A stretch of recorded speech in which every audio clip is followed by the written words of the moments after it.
हींअर गुज़ारिश कंदुसि पंहिंजे ॿिए साथी दोस्त सीनियर साथी जीअं साईं GMC जे तरबियत में पंहिंजा बुनियादी सियासी उसूल ऐं पंहिंजा ख़्याल जेको आहे सो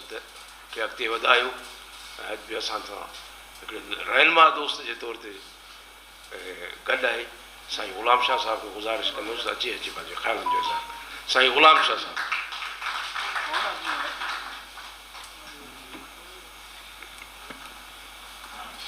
पंहिंजी हुजत आहे त पंहिंजे मुल्क में पंहिंजो निज़ाम रहे, धारनि जी का धाक न घुरिजे, सिंध न कंहिंजो ग़ुलाम रहे। साईं मसूद नूरानी साहब अदी लाइक़ एहतराम मेहताब राशदी साहब, साईं प्यारो दोस्त खालिक जुनेजो साहब, मोहतरम अमाल अशोक साहब, वहाब बलोच साहब, मज़हर आहूजा साहब, साईं असांजो एजाज़ कुरैशी हक़ीक़ी इंटेलेक्चुअल रिसर्चर ऐं ख़ासि तरह सां 1 यूनिट सब्जेक्ट ते कमाल जो किताबु लिखियो अथऊं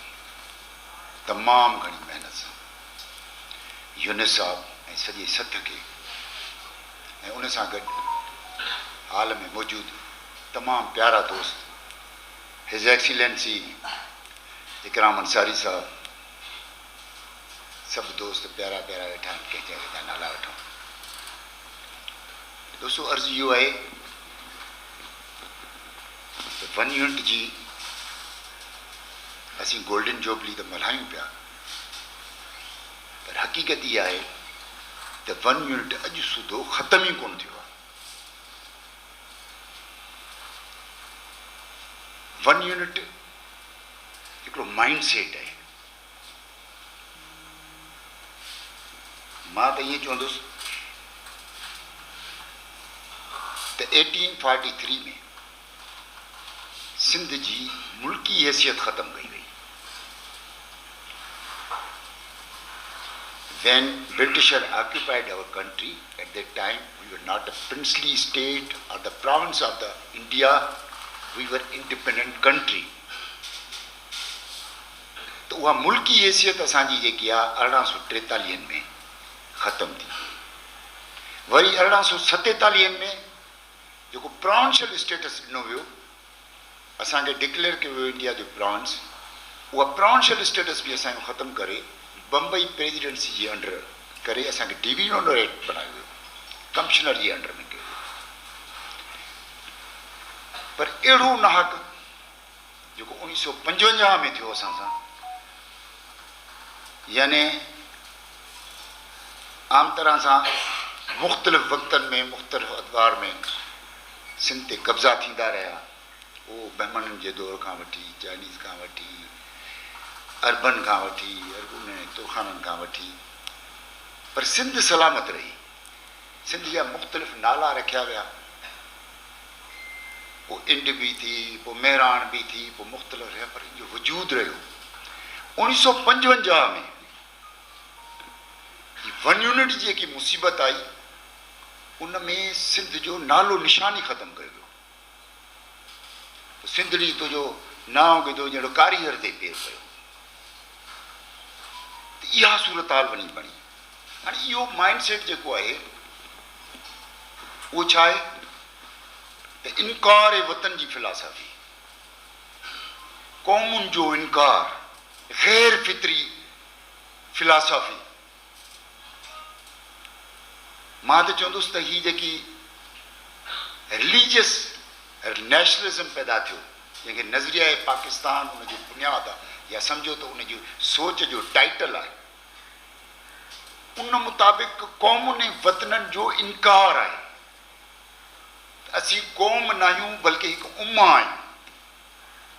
ऐं असांजो मज़हब जेको आहे उहा हिकिड़ी क़ौम आहे जंहिंजी बुनियाद ते हीउ मुल्क ठहियो। इहो ई वञणु आहे, इहा ई सोच आहे। जीअं जना साहब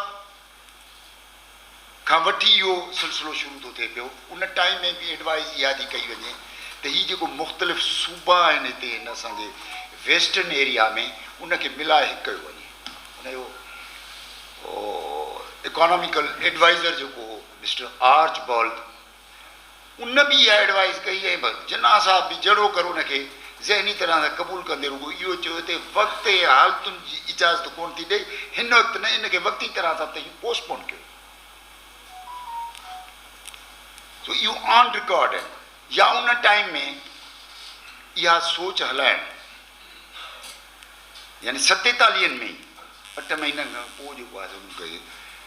यानी पंजाब जी जेकी नुमाइंदा अख़बार जेकी लाहौर मां निकिरंदी हुई नवाए वक़्तु उन बाक़ाइदे एडिटोरियल रखे हिकिड़ी प्रोपगेंडा शुरू कई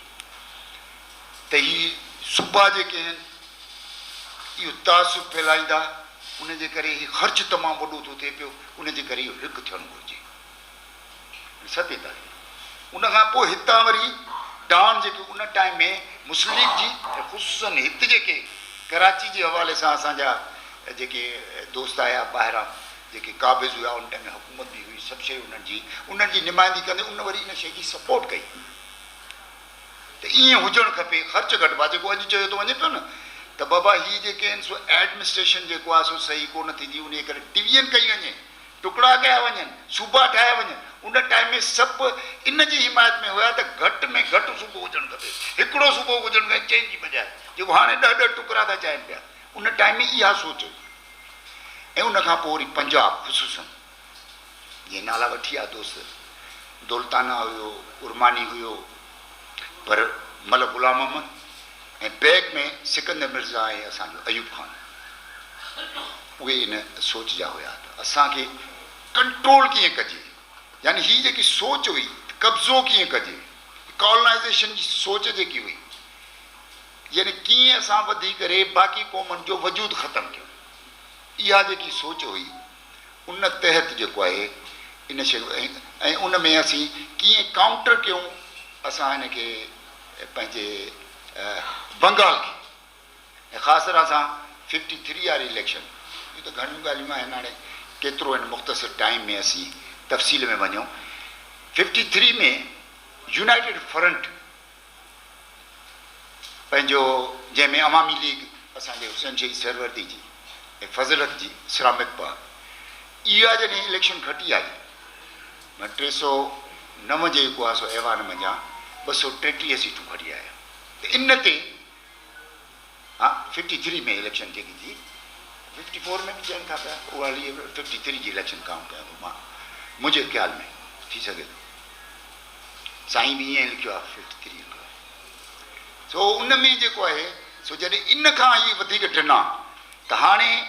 सेनेट में जेको आहे सो तजवीज़ूं जेके आहिनि उन मुताबिक़ जेकॾहिं हीअ 3 सूबा बि उन्हनि सां मिली था वञनि बंगालियुनि सां त पंजाब जी डोमिनेशन न रहंदी असुलु मसइलो इहो आहे त पाकिस्तान सां को उन्हनि जो इमोशनल अटैचमेंट कोन्हे इहो आहे त मुंहिंजे मुफ़ादनि जे लाइ केतिरो कमु अचे थो पियो यानी हिकिड़े टाइम ते त उहा एग्ज़िस्टिंग गवर्नमेंट जेकी मुल्क जी जंहिंजे लाइ तफ़सील सां दोस्त ॿुधाए विया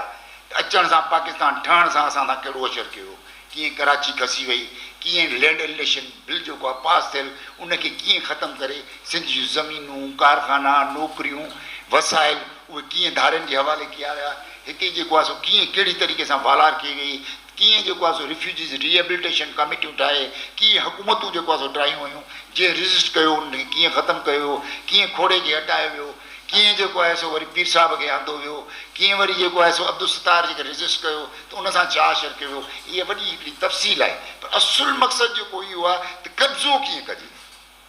सिंध ते कब्ज़ो कीअं हुजे सिंध जे वसाइल ते कब्ज़ो कीअं हुजे सिंध जे ज़हननि ते कंट्रोल कीअं हुजे सिंध जा जेके बहितर बाकिरदार बाउसूल या सिंध जी बहितरी बक़ाए आज़ादी लाइ जदोजहद कनि था उन्हनि खे असीं कीअं कंट्रोल कयूं उन्हनि खे कीअं असीं बंदि कयूं ऐं उहा सोच जेकी अॼु सूदी हलंदी पई अचे हाणे उन टाइम में मुख़्तलिफ़ आइडियाज़ आया वन यूनिट वारो जेकी मैन्युफैक्चरिंग ऑफ वन यूनिट वारो प्रोसेस आहे उन में हिकिड़ी तजवीज़ आई असांजे मोहम्मद अली बोगरा जी बोगरा फार्मूलो चइबो आहे ॿियो फिरोज़ ख़ान नून जो आयो सब फेडरेशन जोनल सब फेडरेशन ऐं टियों जेको आहे सो दौलताना जो हुयो वन यूनिट त एक्चुअली ॾिठो वञे त बुनियादी तरह सां उहा सोच जेकी आहे पोइ खणी उहा 73 जे कॉन्स्टिट्यूशन जी शिकल में हुजे, बल्कि असां जेकॾहिं शुरू खां ई जेकॾहिं ॾिसूं त ऑब्जेक्टिव रेज़ोल्यूशन हुजे, 35 जो एक्ट हुजे जंहिंखे असां में जेको एग्ज़िस्ट कयो, उन खां पोइ जेको आहे सो प्रपोज कॉन्स्टिट्यूशन 54, उन खां पोइ जेको आहे सो वरी असीं ॾिसूं था पिया त 56 जो कॉन्स्टिट्यूशन, वरी ये लिखो 58 मार्शल लॉ वारो या 62 जो कॉन्स्टिट्यूशन, वरी लिखो 69 वारो यहया खान जो, या प्रोपोज कॉन्स्टिट्यूशन ऑफ 72 भुट्टे साहब जो, या 73 जो कॉन्स्टिट्यूशन टिल नाउ, उहो ई आहे जेको वञणु चाहे। अॼु सूदो बि इहा ई कोशिशि आहे त क़ौमुनि जी हैसियत खे न मञियो वञे, उन्हनि जा वसाइल, उन्हनि जा अख़्तियार, उन्हनि ते कीअं कब्ज़ो हुजे। ऐं मां सम्झां थो उहो कंहिं न कंहिं शिकिल में अॼु सूदो असां वटि मौजूदु आहे, ऐं ज़रूरत हाणे इन शइ जी आहे। असीं त ख़बर न आहे पोइ हेॾे होॾे वञण जी बजाए पोइ वरी पाण में ई वेही करे था छड़ियूं ख़ामियूं ॻोल्हियूं, हिन जो असीं इनकरेज कयूं। हाणे सूफ़ीइज़म सॼी दुनिया पई एप्रिशिएट करे त मज़हबनि जी इंतिहा पसंदी खे काउंटर सूफ़ीइज़म कयो आहे, वॾे में वॾो जो काउंटर कयो आहे सूफ़ीइज़म कयो आहे। अॼु असांजी ब्रिटाई जंहिं तरीक़े सां बीठो आहे, उन टाइम 300 साल पहिरियों जंहिं तरीक़े सां हू ॻाल्हियूं पियो करे, मज़हब जे हवाले सां पंहिंजा अंदाज़ बि पेश करे, या सचल जेको आहे चए मज़हबनि मुल्क में माण्हू मुंझाया, पीरी मीरी शेखी बेहद भुलाया, ओॾा कीन आया अकुल वारा इश्क जे, या भिटाई साहिबु चए थो त ककर कोट बुर्ज पिरी जिते सॼण सेरियूं कनि, ऐं पिण मथां तिन शल इंटलेक्ट थी उभरां। अचो त असीं अहिड़ो मुआशिरो ठाहियूं जंहिंमें जेकॾहिं प्राइवेसी जी ज़रूरत आहे, या का जेको आहे दीवार खड़ी करण जी ज़रूरत महसूसु थिए हदबंदी जे हवाले सां, त उहे पथरनि जूं दीवारूं ठाहिण जी बजाए असीं ककरनि जूं दीवारूं ठाहियूं, ऐं उन जे बुर्जनि ते के खून खुआर ॻाढ़ा तारा कयूं, मुंहुं गंदो कयूं, न बीठा हुजनि, बल्कि उते बि खिलंदड़ ऐं ख़ूबसूरत चेहरा नज़र अचनि, ऐं उन जे अंदरि जेको जंहिंखे चाहे हथ में विझी वेठो सेरियूं पियो करे, ऐं आउं उते किथे हुजां ऐं इंटलेक्ट थी बि उन्हनि जे मथां रंग पियो छिलायां। इहो आहे सूफ़ीइज़म। असीं सम्झूं कोन था ॻाल्हि खे, पोइ जाॾो मर्दो लही लट बि दबदबा लॻी पई आहे, ऐं असीं बि पोइ ॾिसूं कोन था पिया त कहिड़ा अज़म कहिड़े अज़मनि ते हलिया आहियूं, केतिरी अचीवमेंट कई आहे, कहिड़ी कामयाबी आहे असांजी, पोइ हल हला लॻी पई आहे सड़कें जेको आहे सो। बहिरां सो ॻाल्हि आई आहे त असांखे इहो सम्झणो पवंदो, असांखे रियलाइज़ करिणो पवंदो त अॼु सूदो वञणु आहे। हीउ जेको असीं सेलिब्रेट कयूं पिया रुॻो इन जे लाइ त इन मुख़्तलिफ़ हिकिड़ी जदोजहद हली जंहिंखे असीं यादि कयूं, जंहिं इन जे लाइ कोशिशूं वरितियूं, असां उन्हनि खे यादि कयूं। असां को उन में वॾो को किरदारु कोन प्ले कयोसीं, पर मां हींअर मूंखे दोस्त मौलाबश लेक्चरार आहे, प्रोफेसर आहे असांजो, उन हिकिड़ो फ़ोटो मोकिलियो 69 जो आहे,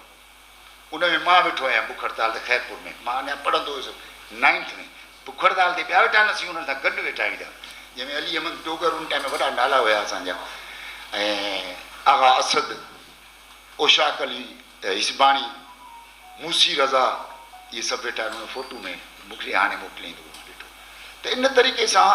असां उहा अवेयरनेस रखूं पिया, पर हक़ीक़त इहा आहे त अॼु सूदो असीं उते ई बीठा आहियूं।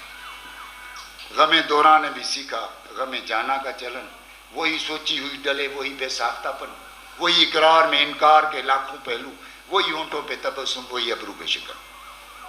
सो असां इन अंदाज़ सां पिया, तो हींअर ज़रूरत आहे इन शइ जी त असीं रियलाइज़ कयूं, असांजी लीडरशिप जेकी चई वई